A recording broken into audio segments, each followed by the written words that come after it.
سلام و آداب جناب خالد دلوی صاحب، معظم صاحب، خالد اشرف صاحب، نظام صاحب، یہ میرا گراؤنڈ نہیں ہے، میں اس کے لیے معذرت چاہتا ہوں، لیکن اردو میری محبت ہے۔ میں پروفیسر ہوں صحافت اور مواصلات کا، لیکن انسان عشق کی طرف پہلے دوڑتا ہے۔ تو یہاں راجستھان میں Hari Dev Joshi university for journalism and mass communication میں پڑھاتا ہوں۔ معظم صاحب کی محبت ہے کہ آپ نے مجھے موقع دیا، اس کے لیے میں آپ کا مشکور ہوں۔ جاں نثار اختر ایک شاعر، ایک انسان، ایک مصلح، یہ میرا اردو میں پہلا مقالہ ہے۔ میں اگر بہت ساری غلطیاں کروں گا تو آپ مجھے معاف کیجیے گا، because this is not my forte actually, I am from journalism and mass communication. Jan Nisar Akhtar جیسا عظیم شاعر،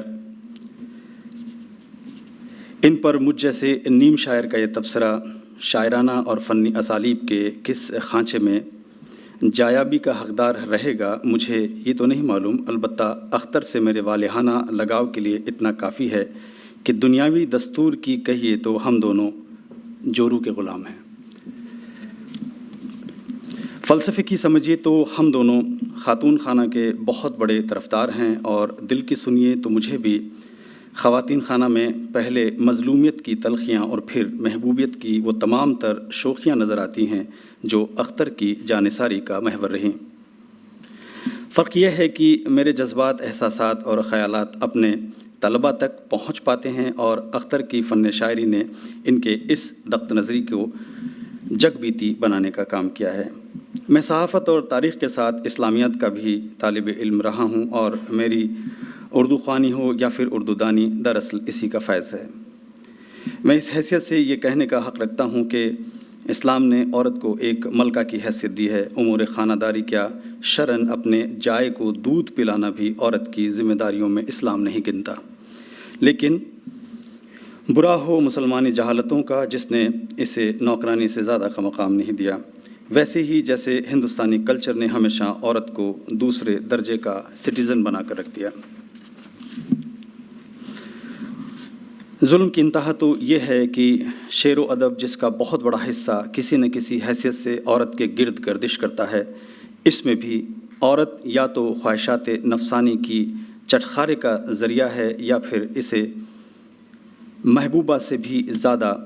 دیوی بنا کر پوجا جاتا ہے، لیکن افسوس اس کا واقعی حق نہیں دیا جاتا، وہ واقعی حق جس کی وہ حقدار ہے، ہر گھر میں اس کی ضرورت محسوس کرتی ہے، اور جس کے بعد ہر گھر گلشن بن سکتا ہے۔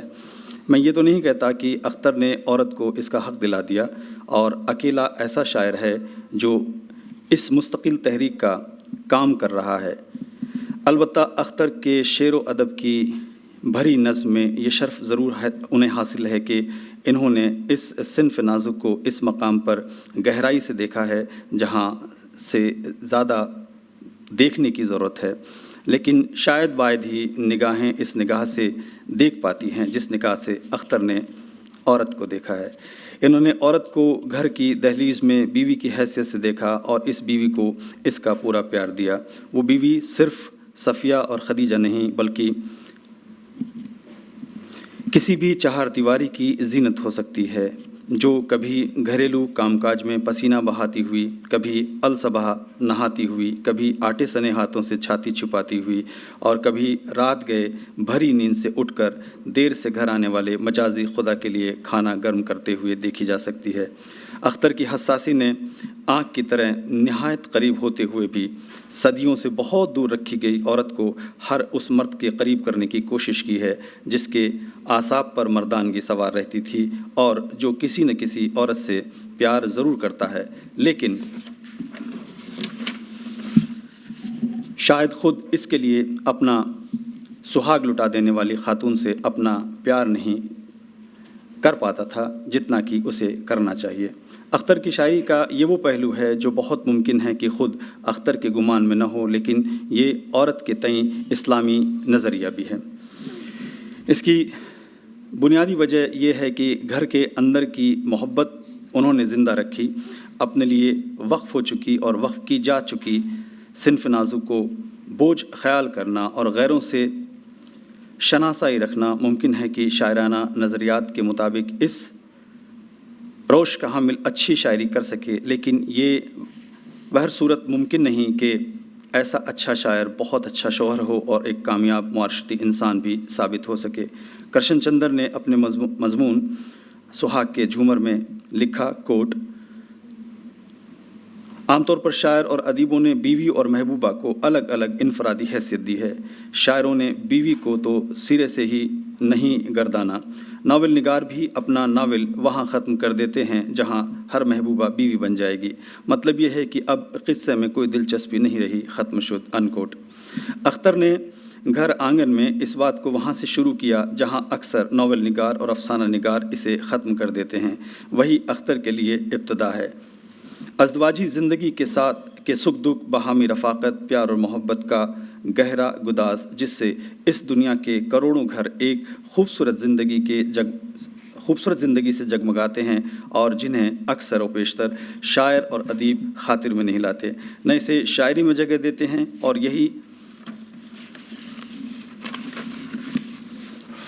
یہی اصل گھر آنگن کا موضوع ہے جہاں میاں بیوی سکھ دکھ بانٹ کر جیتے ہیں۔ اختر کی شاعری دراصل دوہری زندگی ہے، اور اس زندگی کا دوسرا پہلو نہایت ہی تابناک، اور وہ یہ ہے کہ جو شخص اپنی بیوی کو اپنی محبوبہ بنانے میں کامیاب ہو جاتے ہیں، اور وہ نہ صرف یہ کہ زندگی خوشگوار گزار پاتے ہیں اور انہیں بے وفائی کا گلہ نہیں ہوتا، بلکہ انہیں دوسری طرف سے وہ بے لوث محبت بھی ملتی ہے جو بہت کم مجنوؤں کا مقدر ہوتی ہے، کیونکہ عورت اپنی طبیعت کے لحاظ سے اپنے لحاظ سے اسی دل دادا واقعی ہوتی ہے۔ اختر کی صفیہ کو جب ہم اس نظر سے دیکھتے ہیں تو پاتے ہیں کہ جب حکومت نے کمیونسٹ خیال پر پابندیاں عائد کرنے کی کوشش کی، اختر چونکہ ترقی پسند تحریک کے سرگرم رکن تھے، اس لیے انہوں نے بھی اپنی نوکری سے استعفیٰ دے کر بمبئی جانا مناسب سمجھا۔ صفیہ حمیدیہ کالج بھوپال کی ملازمت کی وجہ سے وہاں اکیلی رہ گئیں، تو نہ صرف یہ کہ وہ اختر کی جدائی میں خطوط لکھتیں اور اپنا درد کہتی رہیں، بلکہ یہ کہ وہ کڑ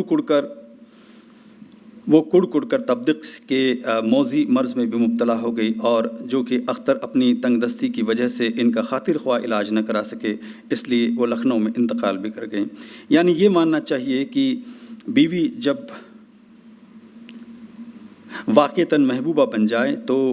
وفاداری میں شوہر کے لیے جان کا نذرانہ پیش کرنا اس کے لیے معمولی بات ہوتی ہے۔ صفیہ کے خطوط کے مجموعے حرف آشنا اور زیر لب محض 2 مجموعے نہیں، زندگی کے اس اہم ترین تابناک پہلو کے چمکتے سورج ہیں جن سے آج بھی روشنی کشید کی جا سکتی ہے۔ ادبیات پر اختر کی شاعری کا یہ بجا احسان رہے گا کہ انہوں نے گھر کے صحن کو ہر صبح تازہ صفائی کے لائق بن جانے والے چمکیلے فرش سے اٹھا کر نہ صرف دقت نظری بلکہ اعلیٰ انسانی اخلاق و اقدار اور فنکارانہ نظریات کا آنگن بنانے کا ذری کام بھی کیا ہے، جس میں پسینے سے شرابور اور کام میں مصروف خاتون چہرے پہ غازے ملنے والی گڑیا سے بھی زیادہ خوبصورت نظر آتی ہے۔ کہتے ہیں کہ گاتی ہوئی ہاتھوں میں یہ سنگر کی مشین، قطروں سے پسینے کے شرابور، جبھی مصروف کسی کام میں دیکھتا ہوں تجھ کو تو اور بھی مجھ کو نظر آتی ہے حسین۔ اس نئے میدان کے انتخاب کا ایک سنہری پہلو یہ بھی ہے کہ ہماری آدھی آبادی کے اندرونی زندگی کتب متنوع ہے۔ یہ بات شاید اختر جیسا کوئی حساس ترین شاعر ہی محسوس کر سکتا تھا، ورنہ یہ نسوانی انداز اور نفسیات کبھی زیر بحث نہ آتے کہ ان کے آنے کی کل سے خبر سن کے پھرتی ہے نظر نظر میں سپنے بن کے، دھانی اگرمی غالئی انگوری رکھے ہیں نہ جانے کے دوپٹے چن کے۔ اختر کا یہ ماننا ہے کہ جب تک عورت کے جذبات کا اتنا گہرا شعور نہ ہو جیسا ایک ریسرچر کو اپنی ریسرچ کا ہوتا ہے، شاید تب تک دنیا کی تہذیبی اصول بھی نامکمل ہوتے ہیں۔ اور ایسا کیوں نہ ہو؟ کیا جس معاشرے کے مزاج میں یہ خوئے وفا ہو، اس کو نظر انداز کر کے بھی کوئی ترقی ممکن ہے کیا؟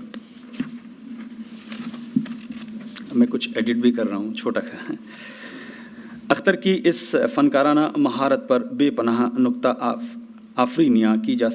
کی جا رہی ہیں، اور اس سلسلے کی ایک کڑی ہمارا یہ سیمینار بھی ہے۔ میں مشکور ہوں معظم صاحب کا اس بات کے لیے۔ اور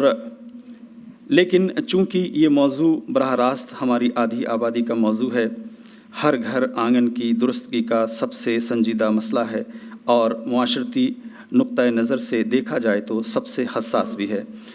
جس پر نہ صرف لکھا اور بولا جانا چاہیے بلکہ دن رات سوچا اور عملاً کچھ نہ کچھ کیا جانا چاہیے۔ اختر کی اس تمنا، خیال، جذبے، فن اور دعا کے ساتھ کہ ان کا یہ درد عالمگیر درد بنے گا۔ بس اپنے ہی گھر کا سکھ تو کچھ بھی نہ ہوا،